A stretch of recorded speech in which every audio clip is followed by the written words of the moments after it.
नमस्कार। आज अपन बात करेंगे माउथ अल्सर, मुंह के छालों के बारे में। माउथ अल्सर मेनली टंग पे, जीभ पे, तालवे पे, होठ पे या अंदर वाली बक्कल म्यूकोसा बोलते हैं, गाल के अंदर वाली साइड की चमड़ी पे होते हैं। अब माउथ अल्सर के मोस्ट कॉमन कारण क्या क्या है?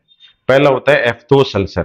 एफ्थोस अल्सर मोस्ट कॉमन पाया जाने वाला अल्सर है जो रूटीनली 10 से 15 दिन में ऑटोमेटिकली सही हो जाता है। ये मेनली ऑटो इम्यून होते हैं। दूसरा, कोई चीज से यदि बाइट हो जाता है खाना खाते हुए, या कोई अपने होठ गर्म चीज अपने खा ली है, उससे एफ्थोस अल्सर हो सकते हैं।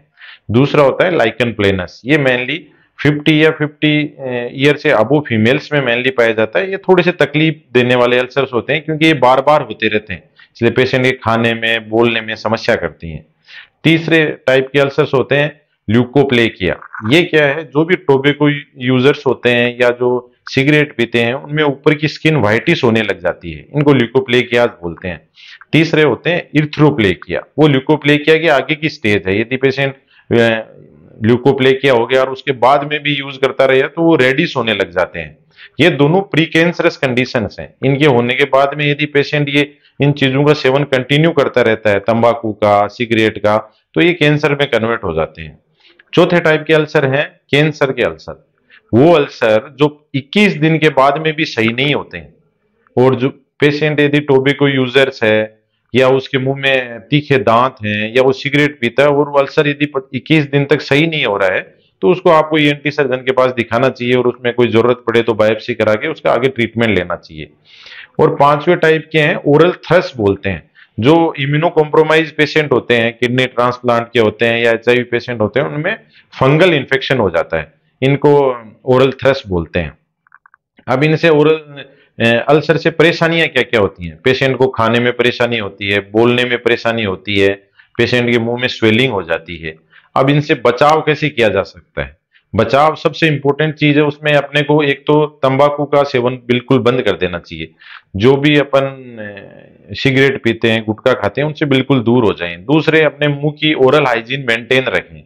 तीसरा है, अपने कोई भी शार्प टीथ मुंह में बिल्कुल ना हो। और अपन बिल्कुल डाइट में ज्यादा से ज्यादा मल्टीविटामिन लेने की कोशिश करें, हरी सब्जी, सलाद ज्यादा से ज्यादा खाएं।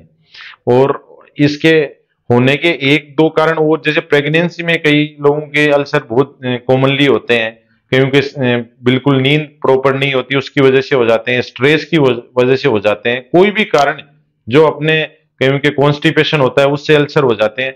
इसके कोई भी चीज जो अपनी म्यूकोसा को बनने में अवरुद्ध करती है, उससे अल्सर हो जाते हैं। अब जैसे कॉन्स्टिपेशन में आंतों से यदि विटामिन का अब्सॉर्प्शन प्रॉपर नहीं हुआ, विटामिन अपने अंदर की स्किन बनने के लिए बहुत जरूरी है, तो उनमें अल्सर होने लग जाएंगे। अब अपने को ध्यान क्या क्या रखना है? इस वीडियो के बनाने का मकसद है कि यदि पेशेंट मेरे या वीडियो के समझने से तंबाकू के सेवन को बंद कर दें, या इरिथ्रोप्लेकिया और ल्यूकोप्लेकिया को अपने मुंह में देख के सतर्क हो जाएं, तो उनके वो कैंसर की कंडीशन से बचा जा सकता है। अब ओरल अल्सर के बारे में दो चीजें सावधानी रखनी है। एक तो ये मिथ है कि ओरल अल्सर एक पेशेंट से दूसरे में जाते हैं, बिल्कुल नहीं जाते। साथ खाना खाने से, साथ पीने से, या कोई किस करने से ओरल अल्सर एक पेशेंट से दूसरे में नहीं जाते।